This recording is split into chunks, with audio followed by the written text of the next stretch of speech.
Hello, and sorry about that once again. We are back now. We are talking about camper van heating. Side entrance of Matt. IT guy coming in. Okay, we will start that all again. We had another technical fault. We will get it right one day.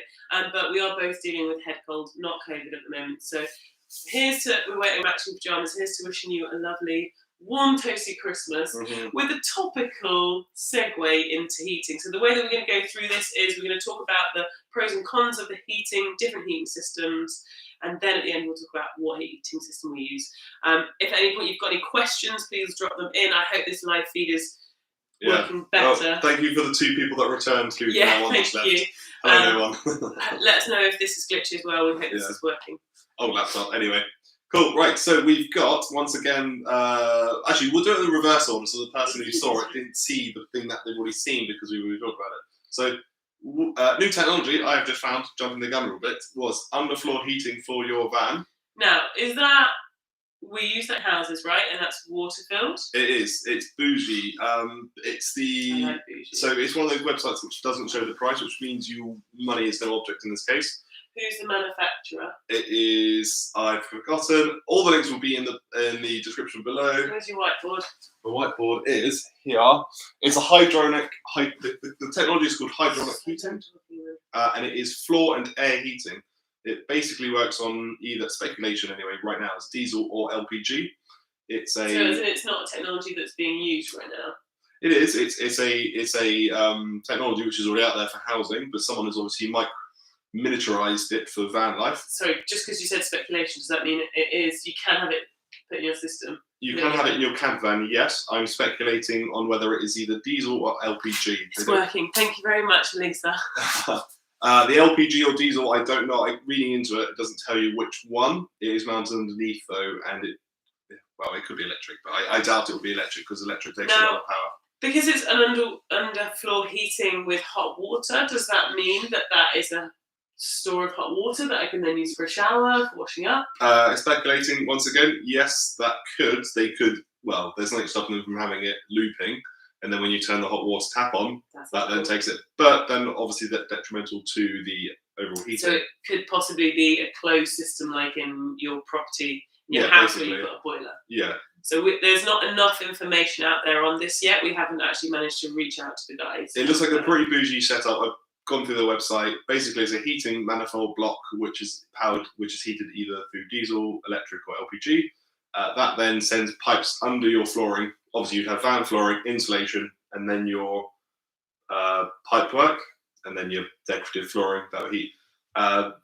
When they were doing their scans, it was like 34 degrees on the floor. And is that safe? Because I've heard things as well about underfloor heating not actually being good to walk. The website looks legit and good, but this would be in the moral of the story. A few thousands of pounds. Looking website. It's in a few thousand pounds. Cool. So, in your opinion, in your humble opinion, Matt, what type of van would this best be suited to?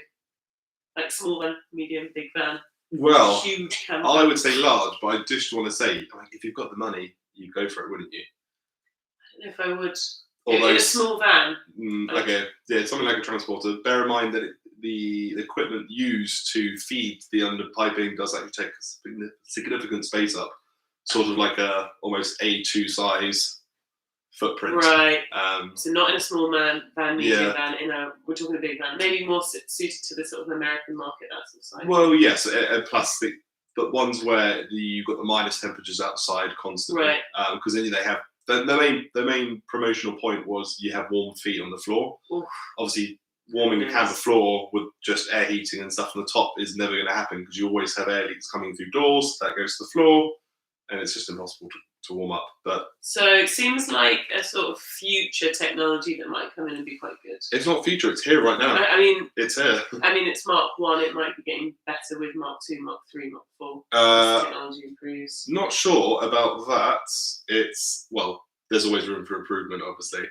They look like they know what they're doing, but if you've got the money, absolutely go for it. So then we're kind of dropping down in price point now. So we've got 2 that we're going to look at. Yes. We'll talk about We'll do the cooker last. Wallis. Yeah, because the people on here have already seen that. Okay. Messed up. Moving on to the Truma, and there's lots of different sizes for the 4E, the 6E. I find people either love them or hate them. Yeah, so what is it first? Truma is LPG, and it's water and air. It has its own immersion tank, so you have constant hot supply of hot water. Not constant. You have a limited 10-litre supply in some of the models. Yes. Yeah. So I think the way that they advertise it is you can have a 20-minute shower, pretty frugal shower, and then wait 5 minutes, and then the next person can have a shower. So it's not unlimited. It is a contained amount within the unit. Yeah, so the unit would look after that 10 litres, keeping it topped up with heat. This is like the calorifier, which takes heat off the engine. When you pump water in, that water is going to be cold, so you actually make the hot water colder. Obviously, that's the only drawback with these heating systems. And there's no way around it, really, unless you have a secondary heating tank, but then it's just Trumas are very large, huge footprint. Yeah, how big are we talking? Large. There was 10 litres, 10-litre tank plus a diesel heater bolted to the side of it. And then the necessary fans and ducts to come out of it. Difficult to install. We've had a couple of friends, Van Monkeys and Cities of Van Life, have both got them in their vehicles, I believe. No complaints. No complaints so far. They were a bit difficult to set up, but that's probably just down to, understanding the system. Yeah, I'm sure if you read the manual and actually spend some quality time actually looking into it, then absolutely it shouldn't go without a problem. Although technical help is presumably always there because they are in the £1,300 range. Yeah, they're pricey. Now, there are Chinese knockoffs of them, but surprisingly, they're actually about the same price. They're about £1,000, and it's, I wouldn't say, worth spending £200 or £300 less to get a product that doesn't have the support that the branded name would have. Possibly. It's simple technology. Like, it's not rocket science, basically. You're not achieving new milestones or feats of engineering. You are purely heating water and air through but if anything diesel goes LPG. wrong with the thing is, so when I say these about the Chinese equivalents, when we go on to talk about the diesel heaters, there is a significant price difference. With the Trumas, their system where air is heated up and it heats up the ambient temperature and it heats and stores water, there is not a difference, really a significant enough difference in the price to make me as a consumer go towards a Truma, a fake Truma. Yeah, absolutely. Yeah, it like you say, it does come down to the quality of parts that they've used.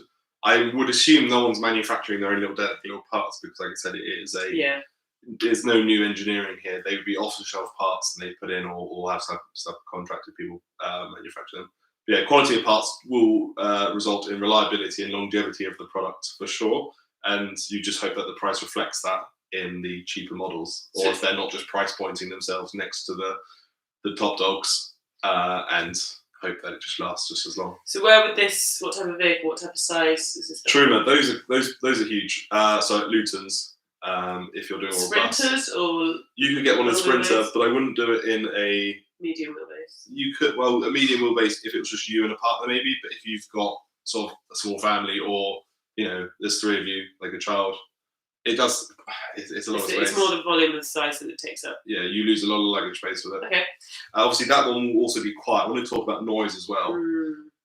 Typically, the more expensive you pay for something, they try and get into the premium of quietness and luxuriousness. So it doesn't wake you up when it comes on at night because it clicks on to get the thermostat up. Absolutely, yeah. We have found though, so we're going on to diesel heaters now. So diesel heaters are just air heating. Truma was water and air. The hydronic heaters was floor and air. So diesel heaters just air. You can get them in a range of prices, going from £200 to £700. Sorry to interrupt. You can now get diesel heaters that are air and water. I've seen them on AliExpress for about £360, but it does mean that you need to have a vessel to store hot water in it. Yes. So you have to pump it into an insulated vessel. So they are out there, but they're a lot of money, and then you have to think about where that hot water is going to be stored. That's more like I guess you could sort of incorporate it into more of a custom loop if you want to be very specific with your things, or you've got then customizability with water size, tanks, and gives you more options. Whereas a contained unit like a Truma, it's like you get 10 litres, it heats up in this time, that's it, that's all you get.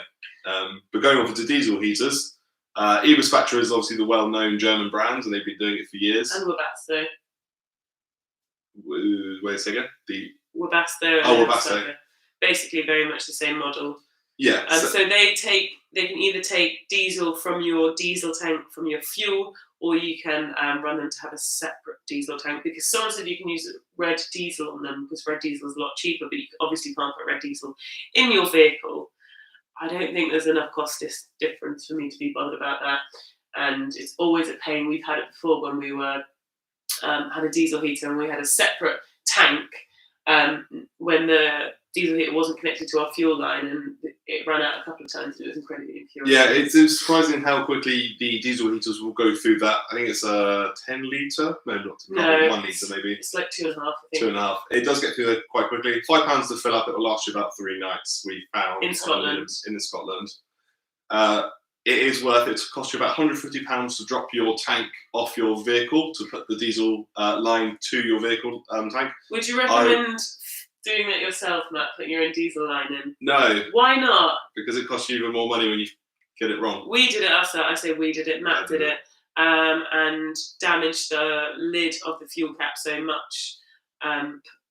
Opening it, all the spindles came off, and also putting the. This is for a Mercedes Sprinter, so you have to drop the tank off the bottom. This is applies to Crafter as well. You have all these videos, and they all struggle with the lid. There's a reason for that. It's because you need a special tool, because the materials are meant to be interfering, so it doesn't come loose when you drive. Getting that lid off is, well, almost impossible without the tool, and you end up damaging it. I actually got it out successfully, put the auxiliary line in, because the sender unit inside that tank had an auxiliary option. The only bit which I messed up on was the float for the gauge. I managed to mess that up as I turned the whole unit around. So basically the van was either half full, 3/4 or full, even when it thought about fixing itself at one point though. But we didn't. No. But yeah, so I meant the fuel gauge thought about fixing itself. But it didn't. £150. Get them to shop the tank yourself, and then it's done. So, from our opinion, in our fleet of 3, and thank you, Emilio. Please drop your comments and questions in. We'll come to them at the end, so it doesn't interrupt the flow of people watching it retrospectively. But drop your comments and questions in. You can actually buy them online for £100. Wow. We've got the link in the description. Yeah, £100. Ours was £94. Yeah. Now we have 3 vans. 2 of our vans have Chinese diesel heaters. One of them has an Underfloor diesel heater. Mm-hmm. What's your verdict on the difference? Okay, so the Eberspatcher is quieter, but seems cooler. Now, little tiny secret, which I heard off the grapevine, is there was a disgruntled employee in Eberspatcher Corporation, and they didn't file for the new copyright patent pending, or which one it was, for the Eberspatcher's diesel heater design, which basically opens the floodgates up to all these other third-party designers, essentially taking the design, the actual technology, and the way they manage the airflow inside the heater. And that's why now you get Chinese heaters which are on par with the Eberspatcher. In the back of the day, it used to be noisy, loud, sort of not actually that warm. Now it's essentially the same technology inside. The only thing I want to say about this is we have a 2 kilowatt Eberspatcher, and the other 2 are 5 kilowatts. They're all the same van. Now, for anything medium wheelbase, I would recommend getting 5 kilowatt heaters, not 2 kilowatt premium Eberspatcher, because actually when it's really cold and you're really pushing the limits, and if you want to go skiing or want to take it somewhere really cold, a 2 kilowatt heater won't be enough in the winter. Yeah, I think it's quite limited. It is important to say the Chinese heaters, although they are rated to 5 kilohertz, 5 kilowatts by the way, that's their range. They do go down to 2 kilowatts and up to 5. There's no real size difference. There's things on eBay, but all the information is sort of being skewed, and the way they're advertising it isn't actually correct. They're all 5 kilowatts essentially, but even that number might be skewed because no one's done any testing really. But in a large van, big Chinese one, it's what is it, like a fifth of the price of the Eberspatcher? No, they're less than that. Eberspatcher like 600, 800. Okay, so 7th of the price. £94. Get the Chinese one. When it goes wrong, put a new one in. I know it might not. It'll probably break at the exact wrong time, but it's a lot cheaper than just keep buying the Eberspatcher ones, which we have found not to be great. Well, I haven't found that to be a significant difference, and for the price range of £700 to £100, there should be a significant difference, and there isn't. Yeah, no. But we haven't tested the longevity, so take that with a pinch of salt. Yeah. Let's move on to our last type of heating that we found. I think this is very niche to small vans. It is a air and cooker combo. Air and cooker uses diesel heater, same technology. You'd have your same exhaust and air intake under the vehicle, bringing in, sucking in cold air, and then blowing out hot air. Link is in the description, or it isn't right now, but it will be in the description. It's called a Wallis Xc Duo. Yes, combined hob and heater. So essentially, it's a ceramic hob, and it's hot air, just as you were from the diesel heater, but they've captured that hot air and transferred it onto a plate, which you can then cook. But after watching videos, it's about 15 minutes to boil water. It's not fast, but it is safe, and it is really good space efficiency for small camper vans when you want to combine a cooker. It also means you don't have to have any sort of LPG certification. That's great. You don't have to just have go any LPG into on board. the diesel tank. So it basically looks like a huge, I say huge, I haven't actually got the size measurements on it, a large George Foreman grill. So when you're not using the ceramic, the glass hob to put your pots and pans on, I believe it's just a 2-ring burner. Yeah. You close the lid, and what that lid does is it has a small airlock in it. And what that air does is it heats up and circulates through the van. So I think these are absolutely brilliant. Would we use them in rental vans? No, they are very much, well, no, basically. Because I don't like glass hobs in rental vans because it's so easy for something to jump out of the upper cabinet, or people to drop stuff, or, you know. Yeah, it's basically smashable. They are £1,400 though as well. But you are that's like a dispatcher and cooker. Cooker would be about £70. Diesel heater is about £100. It's a lot of money for something which doesn't do. It's more based on safety, I guess, in small vans with if you've got children, and it's more like a hot plate, if I'm honest. I don't think there's like localized heating, but you can put pots and pans all along it. So if you had like a nice Chinese or takeaway, you could put them all across it. I imagine it's a 2-ring burner, but as I said, we haven't done loads of research because it's just come to our attention. Yeah, absolutely. So in summary, we have LPG heating, but we've heard that can be a bit unreliable, and it's a bit difficult if your gas supply changes, or isn't as consistent as you like it to be. We've got Truma, which is money, but heard very good things. It does water and it does air heating, so you can have a shower from it as well. Yeah, it's important to remember there's always a Chinese version out there. If you're in doubt, there'll be videos out there, and if you just consider the fuel consumption and the noise, watch YouTube videos on it. Someone would have done it, and if you go, oh, actually, that wine is going to keep me up at night, because there's always fans to push the air out, and that's where the noise comes from. The flame is obviously a bit of a roar, but there's the hydronic heater, which is the underfloor heating. This is Van Tech, I think they were called, but all link in the description. This is the bougiest one I've seen. Underfloor heating, using water, as a whole little system set up. It looks like you would need to get them to install it though. It looks expensive. It looks like they come to you. Possibly they sell it as a kit to set up, but it's a big setup and a big footprint to accommodate the heating system. Diesel heater heats air. There are some out there that heat water, but then you have to think about storing the water. And then you've got the Wallis Xc Duo, which is a cooker and a built-in heater. So we choose the diesel heater. Matt's going to explain why. I'm going to read through the comments that are coming through. Diesel heaters, cheap and efficient, and because we've got diesel and we rent, we just hook into the main tanks. Then our hirers don't have to worry about 2 separate tanks. We do have LPG, but it's just sort of the size and if we wanted to give them hot water, then we would actually consider LPG air and water heater, or something along the Truma lines, or a Chinese equivalent. But for now, diesel heater, it warms the space efficiently. We don't need hot water on our rentals. In fact, all of our vans have never had hot water. They have hot power showers on the back. Yeah, hot power showers on the back. LPG source. And if you want a cup of tea, it's obviously just we going on to the next level of renting. Next week's talk is going to be specifically about 18 months renting out our vans, making £35,000, and our feedback and experience and what we've learned on that. Season 2 of. Season 2. It's going to be the Sunday Collective on a Monday. On a Monday, so we might change that name. Yeah, we found out that no one watches anything on Sunday. So we're going to basically be talking about our experiences having a rental van, and we're going to talk about things like technology and putting more things in. So Milo saying, starting to think that cheap, functional and simple is probably best unless you're living in the van permanently. A standard air diesel heater can be installed easily by a keen DIYer. Yeah, absolutely. If you are living in your van, then it's sort of game changer, because it's not just a toy anymore. At that point, it's an investment. And if you're living in it and that goes off and you're in the middle of nowhere, then that might be a problem. Absolutely, if you are living in a van, then by all means, and if you've got the budget, spend on these nice luxuries. And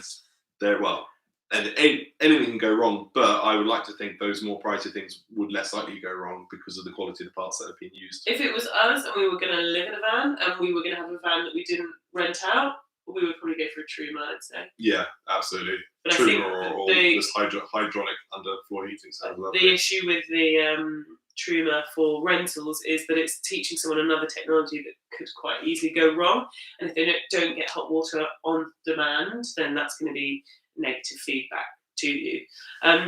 Milo also said, that's interesting what you said about the copy of the e-dispatcher. I used genuine e-dispatcher parts in my Chinese heater, hundreds of hours on a heater, replace a glow plug, exhaust when fitting, no issues. So that's really good to know that you can actually replace parts of the air dispatcher heater with Chinese diesel parts. Yeah, and I imagine that's vice versa as well now. Anyway, we're rambling now. Cool. Well, that's. I'm just going to say goodbye.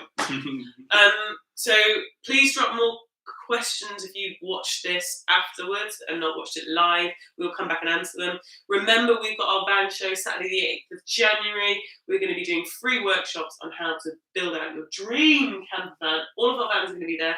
Special announcement on our 4th van, what that's going to be inside that one. Oh yeah. Secret. We're also going to. I'm going to give you my top tip for renting out your camper van. And tickets are in the link. It's £3. Local food, local coffee. I'll be there. Local booze. He'll be there. And next week, on Monday, we're going to be talking about 18 months in the van rental life. £35,000 worth of rental. What have we learned? Yes. We'll see you there, and thanks for joining us. Bye.